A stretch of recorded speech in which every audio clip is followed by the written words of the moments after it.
Nanigas ang mga daliri ni Giselle sa ibabaw ng mga tipa. Bawat pagtibok ng kanyang puso ay isang malakas na dagundong sa kanyang dibdib.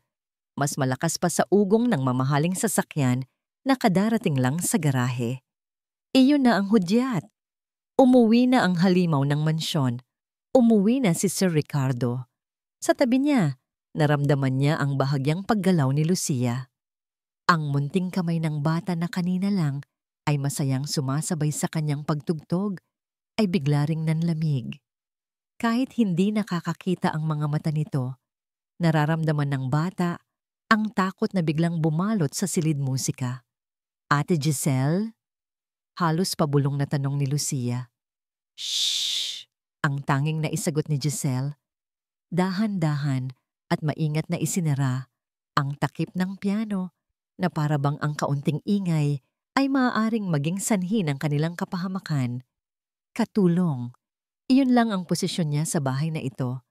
Tagalinis, tagalaba, tagaluto kung minsan.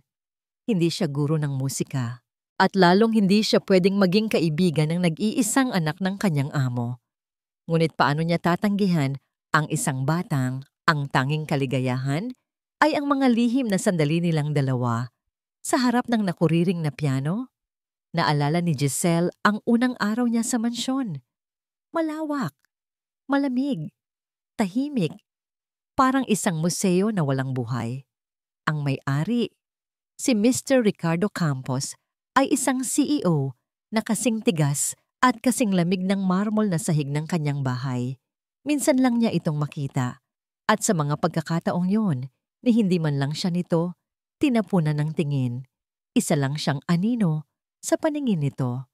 At si Lucia, ang 7 taong gulang na anghel ng mansyon, ay isang bulaklak na hindi nasisikatan ng araw. May sarili itong mundo, isang mundong binalot ng kadiliman dahil sa kanyang pagkabulag. Hindi ito nagsasalita, hindi ito ngumingiti.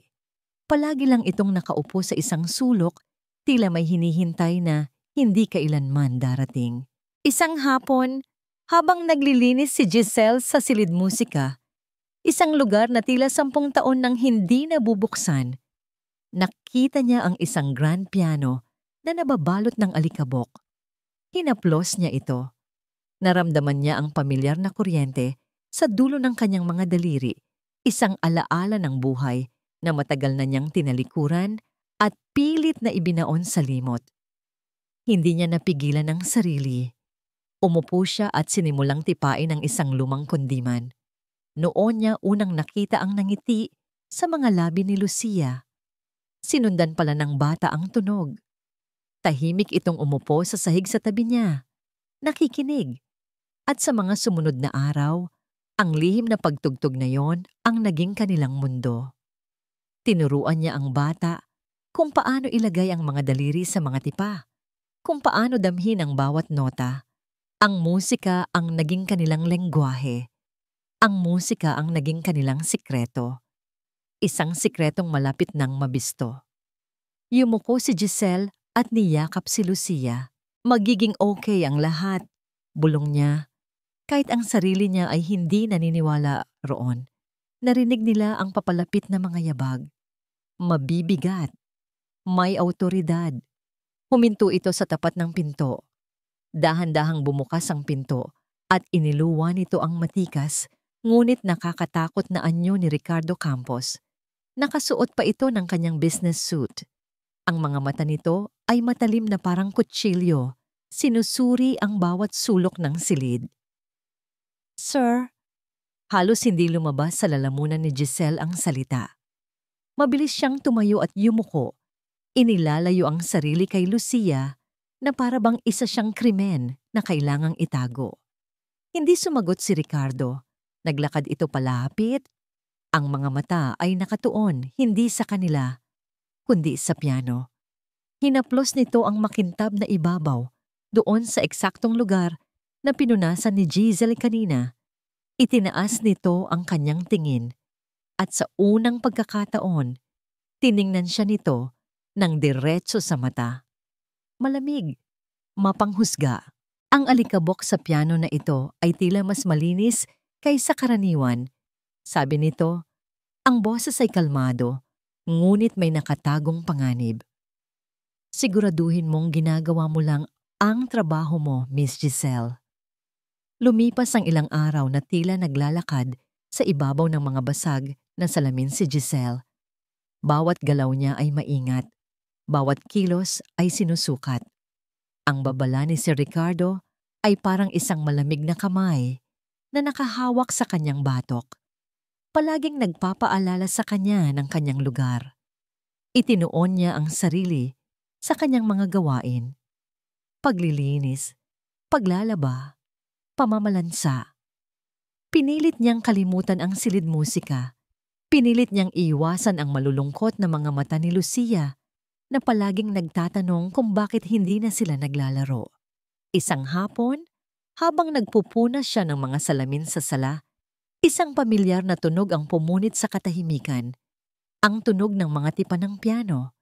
Ngunit hindi ito ang kanyang pagtugtog. Pautal-utal. Mali-mali. Ito ang tunog ng isang batang nangungulila. Sinusubukang alalahanin ang isang masayang panaginip. Napapikit si Giselle. Naramdaman niya ang kirot sa kanyang puso. Bigla, isang magarang puting kotse ang pumarada sa harap ng mansyon. Bumaba mula rito ang isang babaeng tila lumabas sa pabalat ng isang mamahaling magazine. Nakasuot ito ng isang eleganteng bestida at ang bawat hakbang nito ay puno ng kumpiyansa. Ito si Ma'am Isabela, ang nobya ni Sir Ricardo. Narinig na niya ang pangalan nito mula sa ibang mga kasambahay. Maganda, mayaman, at perpekto para sa isang CEO na tulad ni Ricardo. Pumasok si Isabela sa loob. Dala ang isang aura ng kapangyarihan. Tiningnan siya nito mula ulo hanggang paa. Pumasok si Isabela sa loob. Dala ang isang aura ng kapangyarihan. Tiningnan siya nito mula ulo hanggang paa. At sa mga mata nito, nakita ni Giselle ang isang uri ng pagtatasa. Isang mabilis na paghusga na nagsasabing, katulong ka lang.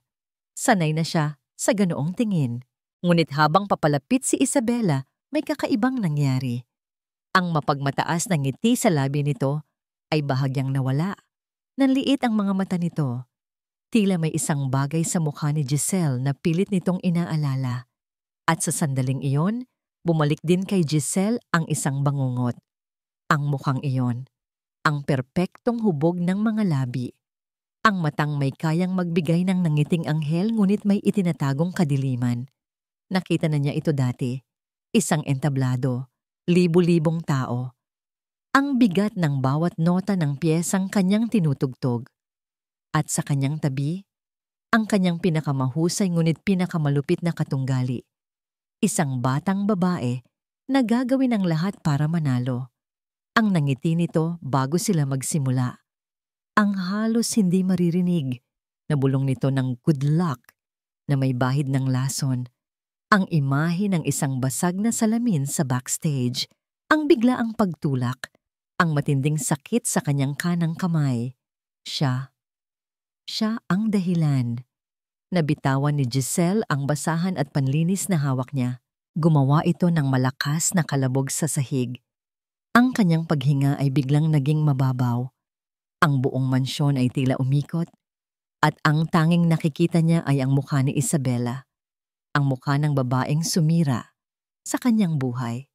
"Oh my dear, ayos ka lang ba?" Tanong ni Isabela. Ang boses ay puno ng huwad na pag-aalala. Ngunit ang mga mata nito ay nagsasabi ng iba. Nakilala na rin siya nito. At sa mga matang yon, nakita ni Giselle hindi ang gulat, kundi ang tagumpay. Sorry po, ma'am." Nauutal na sabi ni Giselle. Mabilis na pinulot ang mga gamit. Nanginginig ang kanyang mga kamay. Kailangan niyang umalis. Kailangan niyang makalayo. "Ricardo, darling," malambing na tawag ni Isabela nang makita nito ang pagdating ng amo ni Giselle. Agad nitong sinalubong ng halik si Ricardo, na ang mga mata ay napunta sa nagkakagulong si Giselle. "Mukhang nakabasag na naman ang bago mong katulong," sabi ni Isabela na may halong biro. Hayaan mo na darling. Sanay na ako sa mga palpak na ganyan. O hindi umimik si Ricardo. Ngunit tumagos sa puso ni Giselle ang tingin nito na puno ng pagkainis. Nang gabing iyon, habang naghahanda si Giselle ng hapunan, narinig niya ang pinag-uusapan nila sa sala. Hindi sa nakikialam ako, Ricardo, sabi ni Isabela sa isang boses na sadyang ipinaririnig. Pero yang bago mong katulong, parang masyado siyang malapit kay Lucia, hindi ba? Kailangan nating mag-ingat. Alam mo na, ang mga taong galing sa ganoong uri ng buhay, minsan may mga tinatago silang motibo. Nag-aalala lang ako para sa bata. Nanigas si Giselle sa kanyang kinatatayuan. Ang lason. Nagsisimula na namang kumalat ang lason. Tumakbo siya papunta sa kanyang maliit na silid sa likod ng kusina. Sinubukan niyang pakalmahin ang kanyang sarili. Ngunit ang mga alaala ay bumabalik na parang aloon. Ang sakit. Ang pagkatalo. Ang pagkamatay ng kanyang pangarap. Gusto niyang sumigaw. Gusto niyang mag-empake at tumakbo palayo. Palayo sa anino ng nakaraan na muling nagpakita. Pero paano si Lucia? Isang pamilyar na tunog ang nagpatigil sa kanyang pag-iyak. Ang pautal-utal na pagtugtog mula sa silid musika. Sinundan niya ito. Nakita niya si Lucia sa harap ng piano. Ang maliliit na daliri ay hirap na hirap hanapin ang mga tamang nota. May mga luha sa pisngi ng bata. Hindi ko makuha, Ate Giselle, sabi nito. Ang boses ay basag. Nakalimutan ko na. Hindi na napigilan ni Giselle ang sarili. Nilapitan niya ang bata at niyakap ito. Umupo siya sa tabi nito. Ganito yon, bulong niya. At marahan niyang ginabayan ang mga kamay nito sa isang maikling melodiya. Isang melodiya ng pag-asa. Isang melodiya ng pag-aliw. Hindi nila namalayan ang anino sa may pintuan. Hindi nila nakita si Isabela na nakatayo roon, tahimik na nanonood.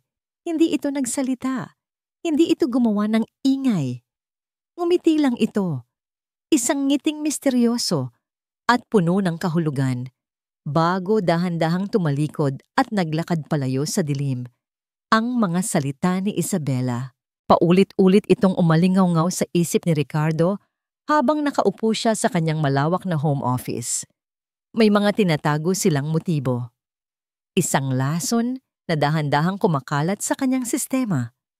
Sa loob ng maraming taon, itinayo niya ang isang pader sa paligid ng kanyang puso at sa paligid ng kanyang anak. Isang pader na sisigurong walang sinuman ang makakapanakit sa kanila muli. Ngunit ang babaeng iyon, ang Giselle na iyon, tila nakahanap ito ng isang siwang, hindi siya tanga. Para sa isang taong ang trabaho ay magpatakbo ng 1 bilyong pisong kumpanya. Ang pagbabasa sa mga tao ay isang pangangailangan. At sa babaeng iyon, mayroon siyang nararamdamang hindi niya gusto. Hindi ito kasakiman. Hindi rin ito masamang intensyon na nakikita niya sa kanyang mga karibal sa negosyo. Ito ay isang bagay na mas mapanganib. Pangarap. Ikinabit niya ang mga security camera kinabukasan. Sinabi niya sa sarili na ito ay para sa seguridad. Ngunit sa kaibuturan ng kanyang puso, alam niya kung sino talaga ang kanyang binabantayan. Gabi. Binuksan niya ang live feed sa kanyang tablet. Ang kusina, ang sala, ang pasilyo, lahat ay tahimik. At pagkatapos, ang silid musika. Nandoon sila. Ang itim at puting imahe sa screen ay walang tunog, ngunit hindi na niya kailangan iyon. Nakikita niya ang paraan ng paggabay ng mga daliri ni Giselle sa mga kamay ni Lucia sa ibabaw ng mga tipa. Nakikita niya ang ngiti sa mukha ng kanyang anak, isang ngiti na hindi pa niya nakikita kailanman, isang ngiti na hindi para sa kanya. At sa isang iglap, wala na siya sa kanyang opisina. Bumalik siya sa nakaraan. Ang kanyang asawa, si Amalia, na nakatayo sa harap ng salamin, bitbit ang isang maleta, isang sikat na pintor, isang artistang may nag-aalab na kaluluwa. Hindi mo maiintindihan, Ricardo, sabi nito. Ang boses ay walang emosyon. May sining ako, may pangarap ako. Mas mahalaga ito kaysa sa kulungang ito na tinatawag mong pamilya. Iniwan siya nito. Iniwan nito ang kanilang anak na noon ay sanggol pa lamang para sa pangarap. Biglang bumalik ang lahat ng sakit, ang galit, ang pakiramdam ng pagkakanulo. Ito na naman, isang taong may pangarap sa sining ang unti-unting lumalason sa isip ng kanyang anak. Nagbibigay ng mga huwad na pag-asa, nagtuturo ng mga bagay na maglalayo lamang dito sa kanya. Pinatay niya ang tablet. Isang desisyon ang nabuo sa kanyang isipan, matigas at malamig na parang bakal. Mabilis ang kanyang mga hakbang papunta sa silid musika. Binuksan niya ang pinto nang walang katok-katok. Natigil ang dalawa. Ang saya sa kanilang mga mukha ay biglang napalitan ng takot. "Sir?" Nanginginig na sabi ni Giselle. Mabilis na tumayo. Hindi niya ito pinansin. Ang kanyang mga mata ay nakatuon kay Lucia. "Lucia, pumunta ka sa kwarto mo." Utos niya. Ang boses ay walang bahid ng init. "Pero Papa." "Ngayon din," sigaw niya. Nagulat si Lucia sa sigaw ng ama. Dahan-dahan itong tumayo at naglakad palabas. Ang maliliit na kamay ay kinakapa ang pader. Nang silang dalawa na lang ni Giselle ang natira, hinarap niya ito. "Sino ka sa akala mo?"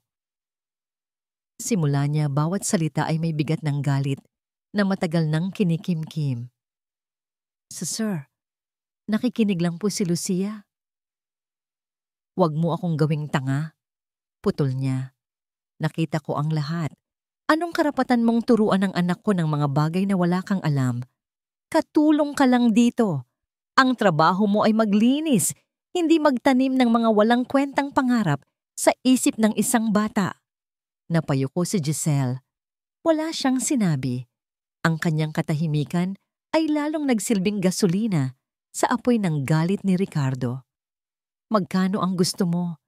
Ito ba ang plano mo? Ang makuha ang simpatya ng anak ko para makahingi ka ng mas malaki? Sabihin mo." Umiling lang si Giselle. Ang mga luha ay nagsimula nang mamuo sa kanyang mga mata. "Wala kang sasabihin," hamon ni Ricardo. "Mabuti. Tapos na ang usapan. Kunin mo ang mga gamit mo at umalis ka na. Ngayon din, you're fired." "Papa, huwag." Isang maliit na boses ang pumutol sa kanilang pagtatalo. Si Lucia. Nakatayo ito sa may pintuan, umiiyak.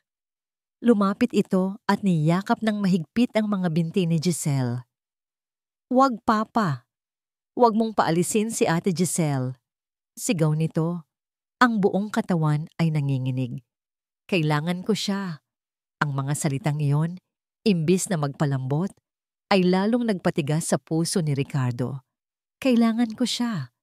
Ang parehong mga salita na narinig na niya noon mula sa kanyang asawa, ngunit tungkol sa sining nito. Hinila niya si Lucia palayo kay Giselle. Pilit, kahit na nagpupumiglas ang bata. "Manahimik ka, Lucia. Hindi mo alam ang sinasabi mo." Itinulak niya si Giselle palabas ng silid. Isinara niya ang pinto ng malakas. Ang tunog ng pagsara nito ay tila isang hatol. Huminga siya ng malalim, sinusubukang pakalmahin ang nagwawalang emosyon sa kanyang dibdib. Tapos na, nailigtas na niya ang kanyang anak. Ngunit nang lumingon siya, ang nakita niya ay isang imaheng habambuhay na babagabag sa kanya. Si Lucia, ang kanyang munting anghel. Nakaluhod sa sahig na marmol, ang mga kamay ay nakatakip sa mukha at ang mga balikat ay nayayanig. Sa isang uri ng pag-iyak na hindi pa niya kailanman narinig mula rito.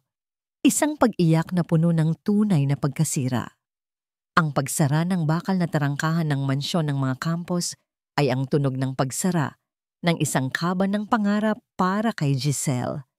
Bawat hakbang palayo sa bahay na yon ay isang hakbang pabalik sa buhay na pilit niyang tinatakasan. Ang kanyang maliit na kwarto sa isang umuupahang apartment ay tila mas sumikip, mas dumilim. Walang marangyang sahig na marmol, tanging malamig na semento. Walang malawak na bintanang salamin, tanging isang maliit na rehas na bakal. Dito, ang katahimikan ay hindi payapa. Ito ay mabigat, nakakabingi. Sinubukan niyang bumalik sa dati. Naghahanap siya ng bagong trabaho, pumila sa mga ahensya, ngunit ang kanyang isip ay palaging lumilipad pabalik sa mansyon. Naaalala niya ang bigat ng kamay ni Lucia sa kanyang palad, ang tamis ng nangiti nito sa tuwing naririnig ang musika, ang init ng yakap nito. Isang gabi, habang hinahalungkat niya ang kanyang mga lumang gamit, nakita niya ang isang supot ng mga papel, mga lumang pyesa ng musika, naninilaw na. Punit-punit na ang mga gilid. Hinaplos niya ang mga nota na dati buhay na buhay sa ilalim ng kanyang mga daliri. Ngayon, mga multo na lang sila ng nakaraan. Napaupo siya sa sahig at niyakap ang mga papel. Doon, sa gitna ng kanyang kalungkutan, tahimik siyang umiyak. Umiyak para sa nasirang pangarap. Umiyak para sa batang naiwan niya.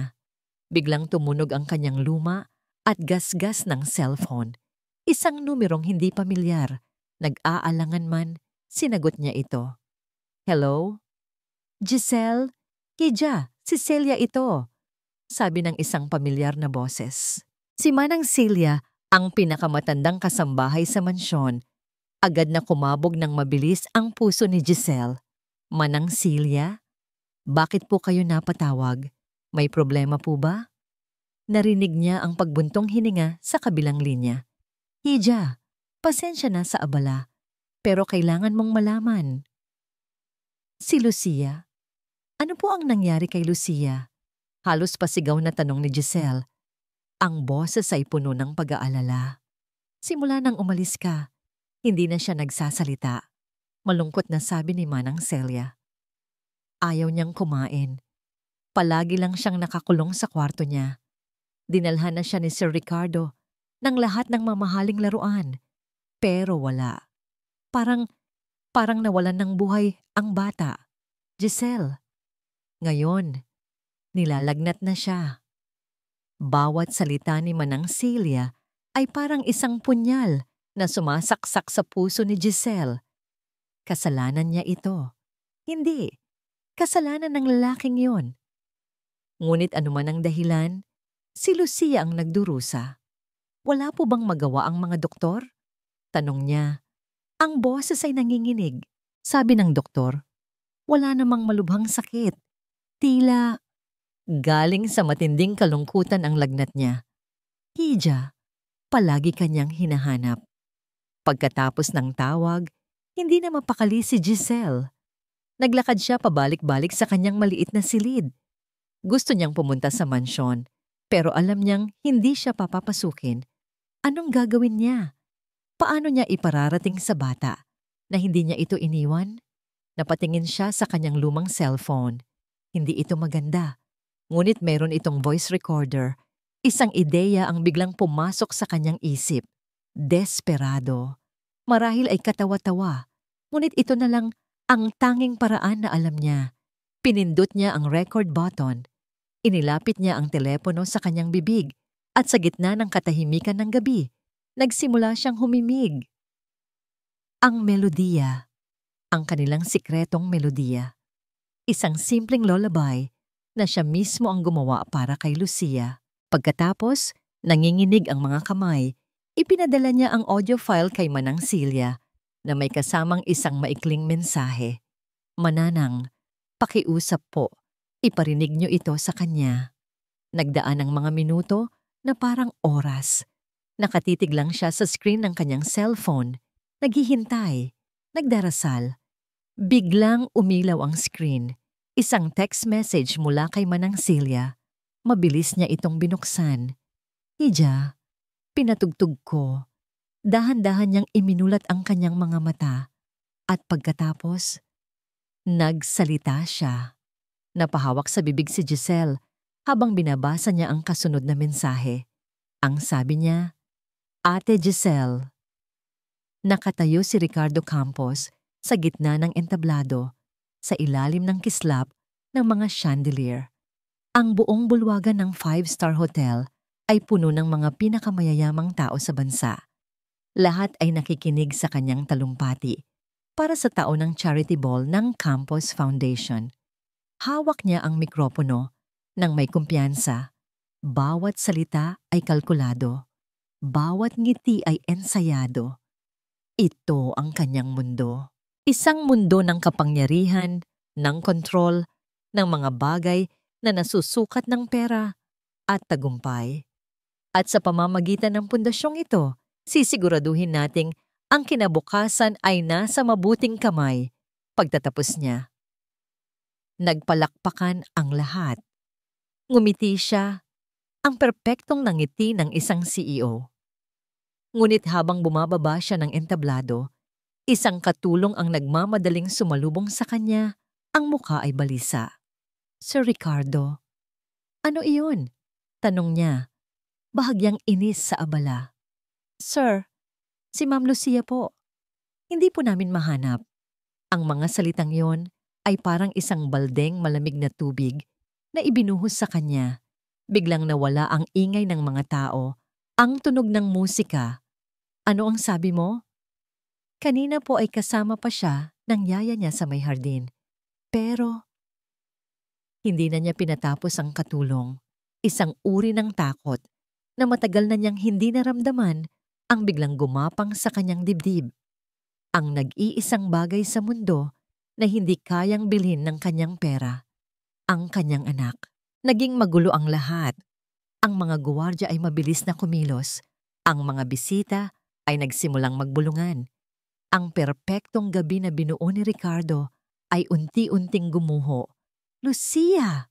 Sigaw niya, ang kanyang boses ay nawawalan na ng kontrol.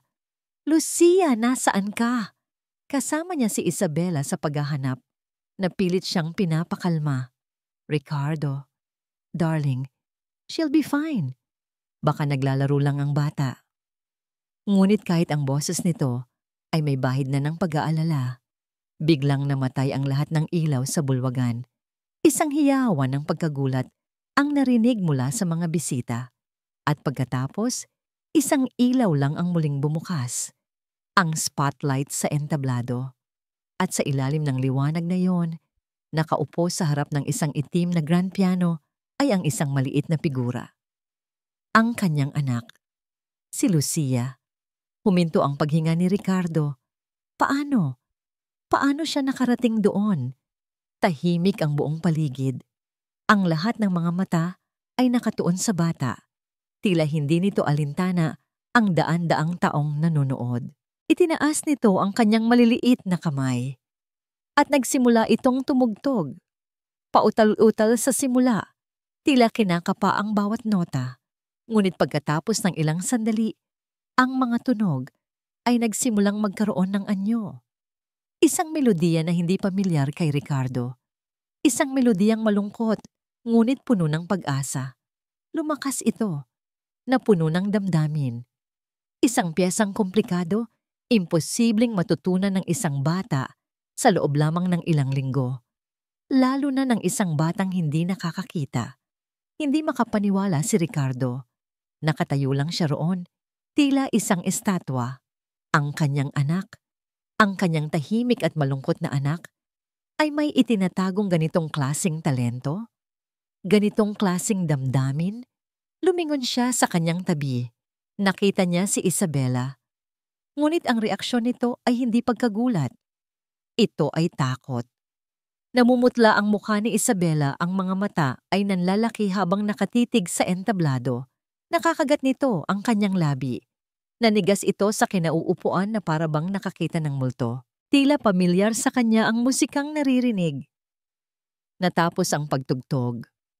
Ang huling nota ay nanatili sa hangin, dala ang isang bigat na halos hindi kayang buhatin ng katahimikan ng bulwagan. Walang pumalakpak, lahat ay tulala. Dahan-dahang humarap si Lucia sa direksyon kung nasaan ang mga manunood.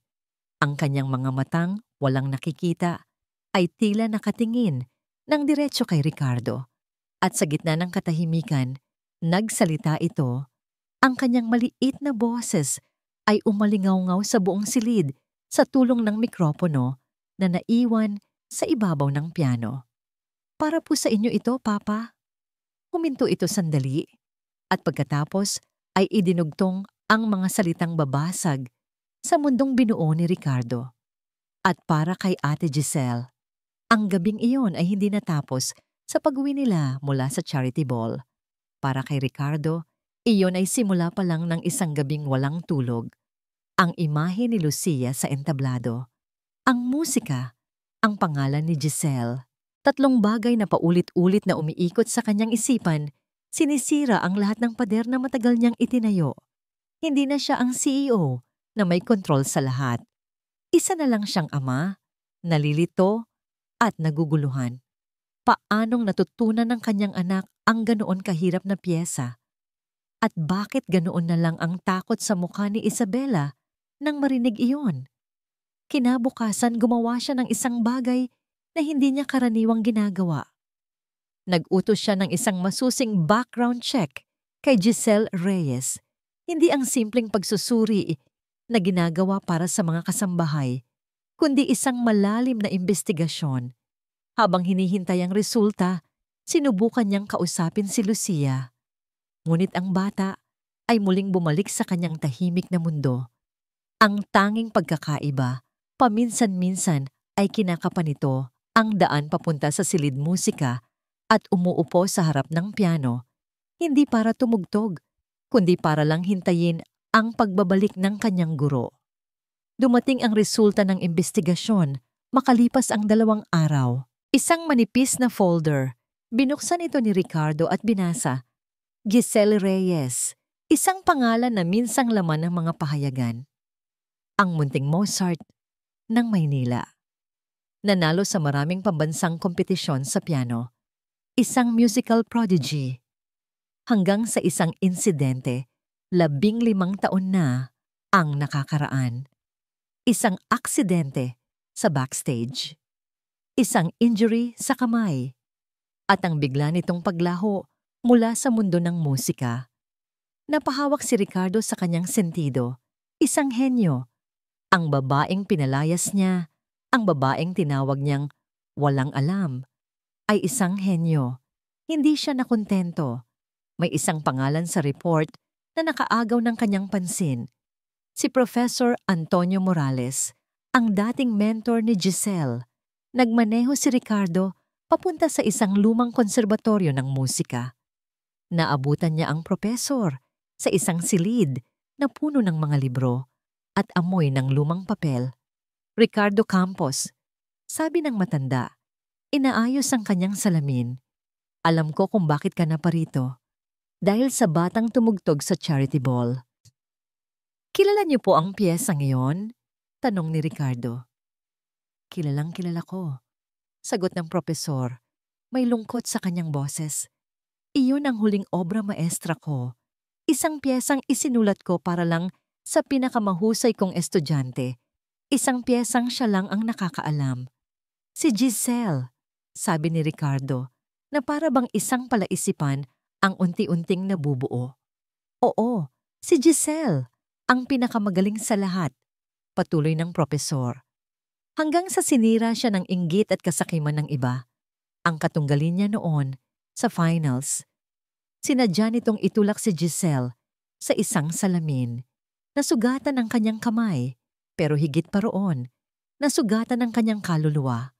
Mula noon, hindi na siya muling tumugtog sa entablado. Parang may kung anong tumusok sa puso ni Ricardo. Pag-uwi niya sa mansyon, handa na siyang harapin ang kanyang pagkakamali. Hahanapin niya si Giselle. Hihingi siya ng tawad. Ngunit sinalubong siya ni Isabela sa may pinto. Ang mukha ay puno ng pekeng pag-aalala. Ricardo darling, kanina pa kita hinahanap, sabi nito. May kailangan kang makita. Nag-alala ako para sa seguridad natin kaya pinaimbestigahan ko na rin ang babaeng iyon. Inabot nito sa kanya ang isang mas makapal na folder. Nag-aalangan man, binuksan ito ni Ricardo. Ang laman nito ay kasalungat ng lahat ng nalaman niya. Mga litrato ni Giselle Nakasama ang iba't ibang mayayamang lalaki. Mga kopya ng bank statement na nagpapakita ng malalaking perang pumasok sa account nito. Isang pekeng police record ng panloloko. Isang profesional na scammer, Ricardo. Malumanay na sabi ni Isabela, hinahaplos ang kanyang braso. Iyan ang modus niya. Gagamitin niya ang mga bata para makuha ang tiwala ng pamilya. At pagkatapos, ay manghihingi siya ng pera. Tingnan mo, may record pa siya ng blackmail. Nakatitig si Ricardo sa mga papel. Sa isang banda, ang kwento ng isang kagalang-galang na propesor. Sa kabilang banda, ang mga matitibay na ebidensya na hawak niya. Ang kanyang isip ay nagtatalo. Ang puso niya ay nalilito. Nang gabing iyon, hindi siya mapakali. Nagmaneho siya ng walang patutunguhan hanggang sa natagpuan niya ang sarili sa tapat ng isang eskinita. Ang address ni Giselle. Pinatay niya ang makina ng sasakyan at pinagmasdan mula sa malayo ang gusaling tinitirhan nito. Simple. Halos sira-sira. Hindi ito ang tirahan ng isang matagumpay na manloloko. Sino ang dapat niyang paniwalaan? Biglang nag-vibrate ang kanyang cellphone. Isang text message mula kay Isabela. Binuksan niya ito. Nakipag-ayos na ako ng isang pulong kay Giselle para maresolba ang lahat ng maayos. Hindi mo na kailangang mag-alala pa. Binasa ni Ricardo ang mensahe ng paulit-ulit. Hindi pag-aalala ang naramdaman niya, kundi kaba. Isang biglaang pakiramdam na mayroong isang bagay na lubhang mali. Nakatitig si Giselle sa text message sa kanyang luma at gasgas na cellphone. Isang hindi pamilyar na numero. Miss Giselle Reyes, ito po ay mula sa opisina ni Mr. Ricardo Campos. Nais po kayong makausap ni Sir Ricardo tungkol sa isang mahalagang bagay patungkol kay Ma'am Lucia. Hinihiling po namin ang inyong presensya sa lokasyong ito mamayang 5:00 ng hapon. Isang address sa isang lugar na hindi pamilyar sa kanya. Kasunod nito ang isa pang mensahe. Pakiusap po. Huwag ninyong sabihin kahit kanino. Ito po ay isang pribadong usapin. Kumabog ng mabilis ang puso ni Giselle, isang halo ng takot at pag-asa. Si Sir Ricardo, gusto siyang kausapin? Tungkol kay Lucia, babawiin na ba niya ang sinabi niya? Papayagan na ba siyang makita muli ang bata? Ang pag-asa. Iyon ang nagtulak sa kanya na maligo, magsuot ng kanyang pinakamatinong damit, at sumakay ng jeep papunta sa address na ibinigay. Ngunit habang papalapit siya, ang pag-asa ay unti-unting napapalitan ng kaba. Ang lugar ay isang halos abandonadong construction site sa gilid ng isang tahimik na kalsada. Walang mga opisina, walang mga tao. Tanging ang kaluskos ng hangin at ang tunog ng mga tuyong dahon. Nag-aalangan siyang bumaba ng jeep. May kakaibang kaba sa kanyang dibdib. Bakit dito? Nagpasya siyang maghintay. Baka may susundo sa kanya. Ngunit habang papalubog ang araw at ang mga anino ay humahaba, nagsimula siyang makaramdam ng tunay na takot. Bigla, isang pamilyar na puting kotse ang huminto ilang metro mula sa kanya. Bumukas ang pinto. Ngunit hindi si Ricardo Campos ang bumaba. Si Isabela. Ang nangiti sa labi ni Isabela ay kasing lamig ng hangin sa dapit hapon. Naghihintay ka ba? Akala mo ba si Ricardo ang darating? Nanigas si Giselle sa kanyang kinatatayuan. Isang bitag. Alam niya. Anong kailangan mo sa akin? Tanong niya. Pilit na pinatatatag ang kanyang boses. Dahan-dahang lumapit si Isabela, ang kanyang mamahaling takong ay tumutunog sa sementadong daan. Simple lang naman ang gusto ko, Giselle. O dapat ko bang sabihin, munting Mozart? Ang pangalang iyon. Ang pagbigkas ni Isabela dito ay puno ng pangungutya. Ang liit ng mundo, no? Akala ko, habang buhay ka, nang magiging isang basahan sa kung saang sulok. Pero heto ka, sinusubukang umakyat muli.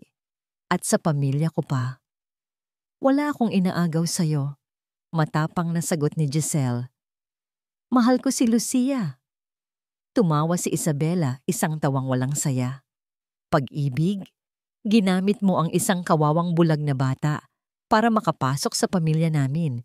Isang klasikong galaw ng isang desperada. Huminto ito sa mismong tapat niya. Pakinggan mo ako, dahil minsan lang ako magiging ganito kabait. May mga taong ipinanganak para manalo, Gisley. At may mga taong, tulad mo, mga talunan. Binuksan ni Isabela ang likod ng kanyang kotse at kinuha ang isang itim na maleta. Ibinato niya ito sa paanan ni Giselle. Bumukas ito at tumambad ang salaping hindi pa nakikita ni Giselle sa buong buhay niya. Heto, kunin mo to at maglaho ka na. Utos ni Isabela. Pumunta ka sa isang lugar na hindi na kita makikita. Ito ang huling pagkakataon na magiging bukas palad ako. Tandaan mo kung anong kaya kong gawin. Isang tulak lang noon. Baka sa susunod, hindi ka na makakatayo pa. Nakatitig si Giselle sa pera pagkatapos ay sa mukha ni Isabela. Ang lahat ng sakit, lahat ng galit, lahat ng taon ng pagdurusa ay biglang bumalik. Hindi ko kailangan ng pera mo. Sigaw niya, itinutulak palayo ang maleta. Ang gusto ko lang ay katarungan. Katarungan? Muling tumawa si Isabela. Sa mundong ito, ang may pera ang laging tama.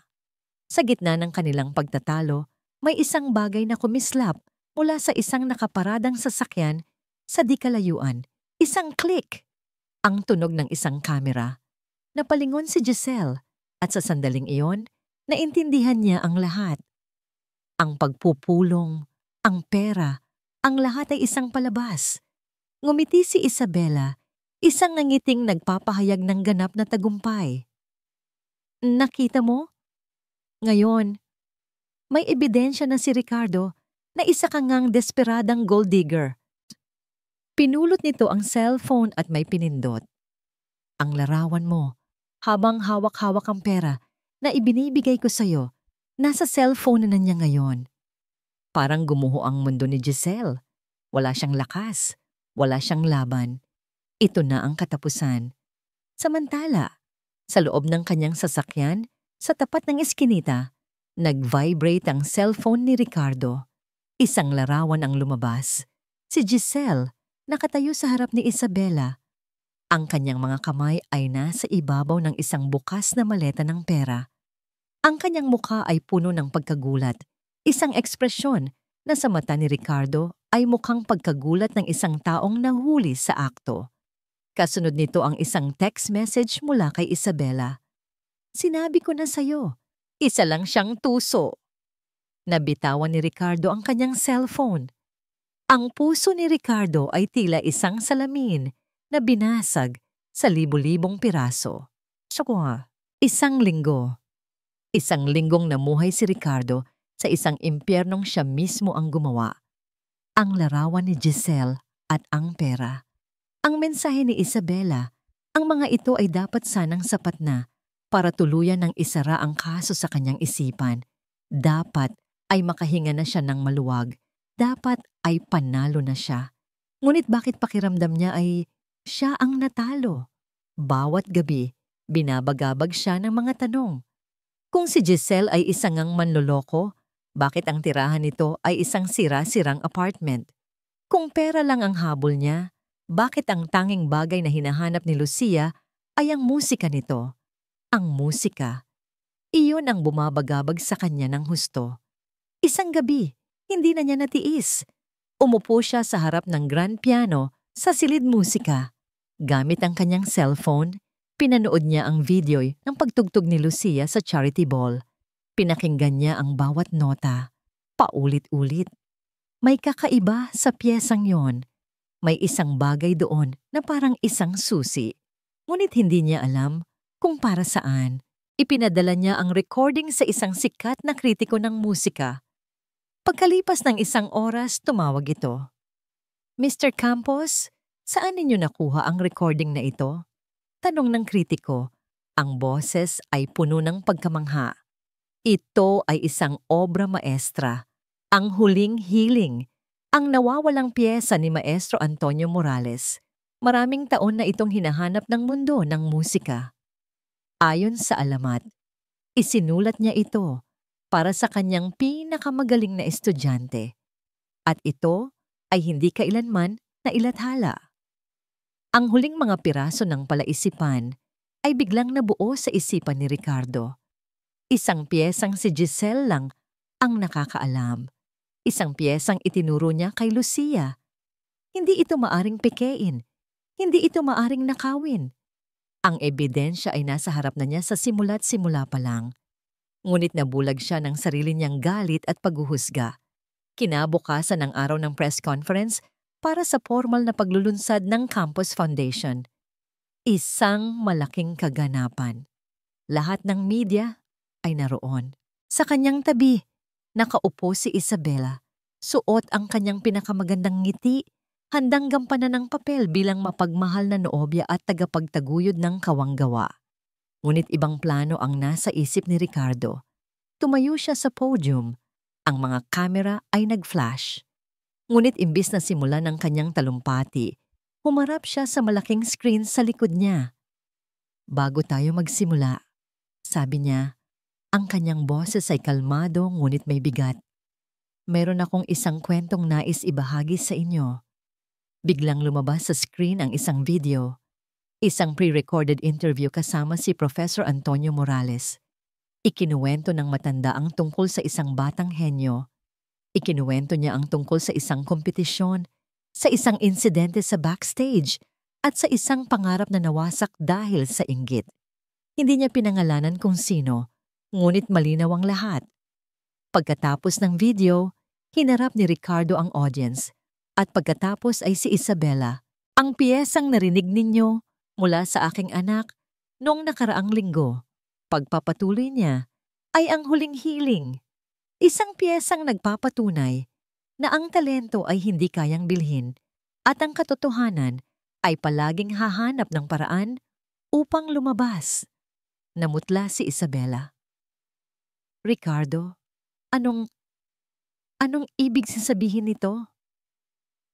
Ang ibig sabihin nito, Isabela, sabi ni Ricardo, ang mga mata ay matalim na nakatitig dito, ay tapos na ang pagpapanggap. Alam ko na ang lahat. Nagsimulang magbulungan ang mga tao. Nagsimulang magtanong ang mga reporter. Hindi ko alam ang sinasabi mo. Sigaw ni Isabela, tumatayo. Hindi ba? Tanong ni Ricardo. Inilabas niya ang kanyang cellphone at pinindot ang isang button. Isang audio recording ang umalingaw-ngaw sa buong silid. Tandaan mo kung anong kaya kong gawin. Isang tulak lang noon. Baka sa susunod, hindi ka na makakatayo pa. Ang boses ni Isabela. Malinaw, walang duda. Ni-record pala ng private investigator ni Ricardo ang buong pag-uusap nila ni Giselle sa construction site. Nanlaki ang mga mata ni Isabela. Nahuli na siya. Walang nang kawala. Sa gitna ng gulat at kahihiyan, isang bagay ang lumabas sa kanyang bibig na siyang tuluyang nagsiwalat ng lahat. Dapat ay tinapos na kita noon pa. Isang kolektibong hininga ng pagkagulat ang narinig mula sa lahat. Samantala, sa likod ng bulwagan, nakatayo si Giselle. Ipinatawag siya ng isa sa mga tauhan ni Ricardo. Hindi niya alam kung bakit. Ang alam niya lang ay kailangan niyang marinig ang anumang sasabihin nito. At narinig niya ang lahat. Napanood niya ang pagbagsak ng babaeng sumira sa kanyang buhay. Napanood niya ang paglabas ng katotohanang matagal na niyang ibinaon sa limot. Pagkatapos ng kaguluhan, habang inilalabas ng mga gwardiya si Isabela, ang mga mata ni Ricardo ay naglakbay sa buong silid, hinahanap ang isang tao. Nagtagpo ang kanilang mga mata. Dahan-dahan, bumaba si Ricardo mula sa entablado. Dinaanan niya ang mga reporter na nagkakagulo. Hindi niya pinansin ang mga kamera. Naglakad siya ng diretso patungo kay Giselle. Huminto siya sa harap niya, sa harap ng daan-daang mga mata na nanonood. At ang makapangyarihang si Ricardo Campos, ang CEO na hindi kailanman yumuyuko sa kahit sino, ay dahan-dahang iniyuko ang kanyang ulo. Giselle, patawarin mo ako. Ang pagyuko ng ulo ni Ricardo Campos ay isang imaheng hindi inakala ni Giselle na makikita niya kailanman. Sa harap ng daan-daang tao, ang lalaking minsan ay tumingin sa kanya na para bang isa siyang basahan ay humihingi ng kanyang kapatawaran. Nawala ang ingay, nawala ang mga flash ng kamera. Ang tanging nakikita niya ay ang lalaking nasa harapan niya. Ang mga balikat ay tila binagsakan ng bigat ng buong mundo. Bago pa man siya makasagot, isang kamay ang marahang humawak sa kanyang braso. Isa sa mga personal na gwardiya ni Ricardo. Miss Giselle, sumama po kayo sa akin. Dito po tayo sa mas pribadong lugar. Iginiya siya nito palayo sa kaguluhan, palabas ng bulwagan, patungo sa isang pinto sa gilid na bumubukas sa tahimik na hardin ng hotel. Sumunod sa kanila si Ricardo. Ang muka ay seryoso at hindi pinapansin ang mga tanong ng media. Nang silang dalawa na lang ang naiwan sa ilalim ng liwanag ng buwan, ang katahimikan ay tila mas mabigat pa kaysa sa ingay sa loob. Si Ricardo, ang unang nagsalita. Walang salita ang sapat para sabihin kung gaano ako nagsisisi, Giselle. Sabi nito, ang boses ay puno ng isang emosyong ngayon lang niya narinig. Mula rito, ang tunay na pagsisisi. Hindi lang dahil sa pinahiya kita o dahil sa pinalayas kita. Nagsisisi ako dahil hinusgahan ko ang pagkatao mo base sa suot mo, base sa trabaho mo. Nabulag ako ng sarili kong sakit mula sa nakaraan at ikaw ang napagbuntunan ko. Tumingin si Giselle sa mga mata nito. Wala na ang lamig. Wala na ang pagiging arogante. Ang nakikita niya ay isang lalaking nasasaktan. Isang lalaking nalilito. Isang lalaking nagsisisi. Alam ko, mahinang sagot ni Giselle. Nakita ko kung paano mo tiningnan si Lucia nung tumugtog siya. Nakita ko ang takot mo na baka iwan din siya. Nagulat si Ricardo. Paano mo nalaman? Dahil ang musika ay hindi nagsisinungaling, sabi ni Giselle. At ang sakit na naramdaman mo, naramdaman ko rin sa loob ng maraming taon. Sa unang pagkakataon, ibinahagi niya ang lahat. Ang bigat ng pagkamatay ng kanyang pangarap, ang kahihiyan, ang pakiramdam na wala siyang halaga. Nakinig si Ricardo sa bawat salita. Hindi siya pumutol, hindi siya nangatwiran, nakinig lang siya. At nang matapos si Giselle, dahan-dahan itong lumapit. Hayaan mo akong itama ang lahat, sabi nito. Hindi ko na maibabalik ang mga taon na nawala sa'yo, pero kaya kong tulungan kang bumuo ng bago. Hindi pa man nakakasagot si Giselle, isang maliit na boses ang kanilang narinig. Ate Giselle. Si Lucia, hawak-hawak ang kamay ni Manang Celia, ay tumatakbo patungo sa kanila. Binitawan nito ang kamay ng matanda at tumakbo ng diretso kay Giselle. Yumuko si Giselle at sinalubong ang bata ng isang mahigpit na yakap. Ang init ng katawan ni Lucia. Ang amoy ng buhok nito, parang isang piraso ng kanyang puso na nawala at ngayon ay nagbalik. Akala ko hindi ka na babalik. Umiiyak na, sabi ni Lucia. Nandito na ako, bulong ni Giselle habang hinahaplos ang likod ng bata. Tumayo si Ricardo sa tabi nila. Dahan-dahan, inilagay nito ang kanyang kamay sa ibabaw ng balikat nilang dalawa at niyakap sila. Sa sandaling iyon, sa gitna ng hardin, hindi sila amo at katulong. Hindi sila isang CEO at isang nasaktang musikero. Isa silang pamilya. Lumipas ang mga linggo. Ang iskandalo ay unti-unting humupa. Napalitan ng isang kwento ng katotohanan at pagbangon. Inayos ni Ricardo ang lahat. Muling inilunsad ang Campus Foundation. Ngunit sa pagkakataong ito, may bago itong pangalan. Campus Foundation for Music and Inclusion. Sa araw ng paglulunsad, muling napuno ang bulwagan. Ngunit sa pagkakataong ito, si Giselle ang nakaupo sa harap ng piano, hindi bilang isang multo ng nakaraan, kundi bilang co-chairperson ng pundasyon. Hindi kita inaalok ng trabaho, Giselle, sabi ni Ricardo sa kanya noong isang gabi. Inaalok kita ng isang partnership. Hindi bilang empleyado, kundi bilang kasama ko, bilang partner sa pagtulong sa mga batang tulad mo at ni Lucia. Tumingin si Giselle sa audience. Nakita niya si Ricardo sa unang hanay at sa tabi nito ay si Lucia nakangiti. Itinaas niya ang kanyang mga kamay at isang bagong melodiya ang umagos mula sa piano. Isang piyesang siya mismo ang gumawa. Isang piyesang puno ng sakit, ngunit puno rin ng pagpapatawad at pag-asa. Inialay niya ito para kay Lucia. Ang huling eksena ay hindi sa isang malaking entablado, kundi sa pamilyar na silid musika ng mansyon. Nakaupo si Giselle sa tabi ni Lucia sa upuan ng piano. Ginagabayan ang maliliit na daliri nito sa mga tipa. Ang kanilang tawanan ay pumupuno sa silid na dati malamig at tahimik. Nakatayo sa likod nila si Ricardo. Hindi siya nagsasalita. Pinapanood niya lang sila. Isang nangiti ng tunay na kaligayahan ang nasa kanyang mga labi.